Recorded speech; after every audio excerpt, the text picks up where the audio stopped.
Well, the investigation continues today into the fatal shooting at the University of North Carolina, Chapel Hill. The suspect was taken into custody just about 10 minutes away from campus. Yeah, according to university officials, the victim is a faculty member. He was shot and killed inside a science lab. As for the suspect, his identity is going to be officially released once charges are brought officially. But according to the university police, this was a person of interest here.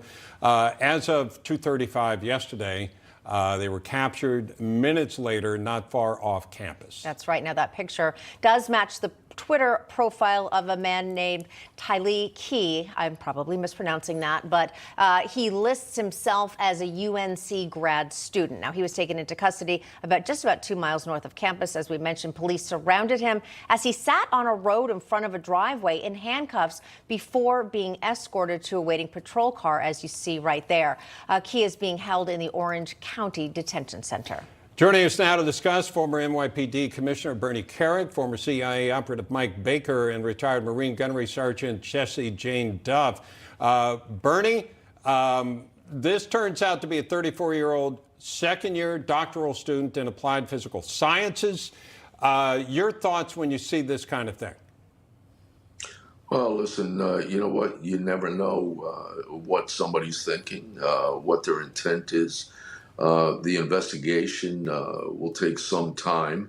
They're going to have to figure out what this guy was up to, what his relationship was with the victim. Were there prior threats? Was there something going on that nobody knew about in class? You know, the investigation will take a little time, but they'll figure it all out, I'm sure.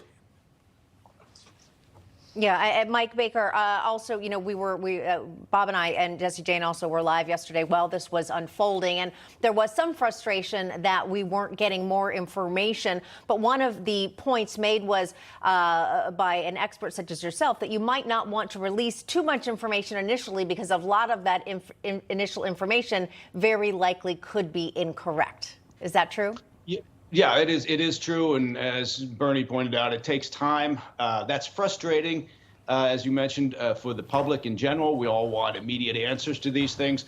But in terms of understanding what the motivation was for this and the background and all the atmospherics that go to create a full picture, that's just something that, you know, they've got to take their time to do. You don't want to get out over your skis on anything like this. And I will say what it does speak to at the 30,000-foot level, because by all accounts, it looks like UNC's protocols for active shooter situations worked very well. And they were able to get the information out to disseminate messages to the student community and to the faculty and others in a timely fashion. So I think that's important, and people should always understand what those protocols are. If you're sending your kids off to college now, make sure you question the university and ask them, what are your processes? What are your protocols? Yeah, and Jessie, you had pointed out yesterday, the first thing you do, you have to secure the situation.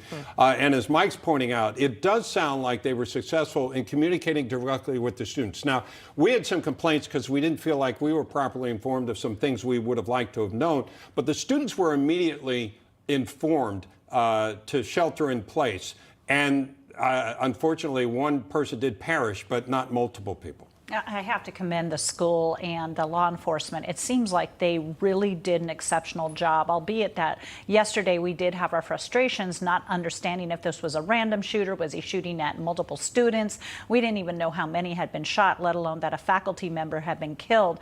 And we do have concerns with the police presence on campuses. That I'm an advocate of having armed presence of security personnel and even maybe undercover personnel, so that there is a constant vigilance. Constant vigilance is one of the most important areas of national security, let alone your personal security. That's why Navy warrior ships are all over the world, U.S. Navy, and the Marines are deployed throughout the world, because it's constant vigilance. But with this, it's so tragic that a faculty member was killed. And to Bernie's point, what was the personal relationship? If he had posted having concerns with his own mental health and things of that nature, what can be done to prevent this? But thank goodness there wasn't greater loss of life.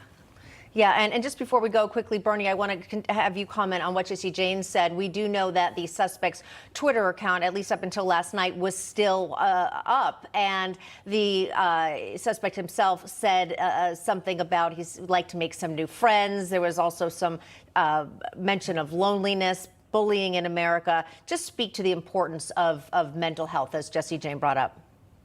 Well, it's extremely important, but it's also, I have to tell you, I've had two daughters over the last 6 years in two different universities.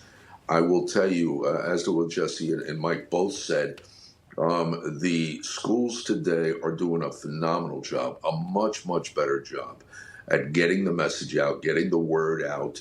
But the one thing I think they're lacking, and they could do better, is flagging mechanisms on social media for their own students.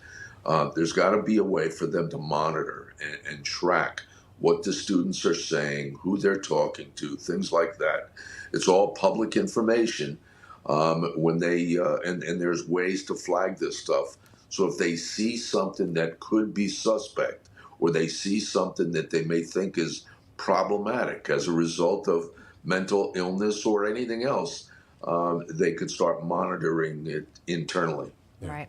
All right. Bernie Kerik, Mike Baker, Jesse Jane Duff. We're going to have to leave it there. Thanks for your insight. Appreciate it. Thank you.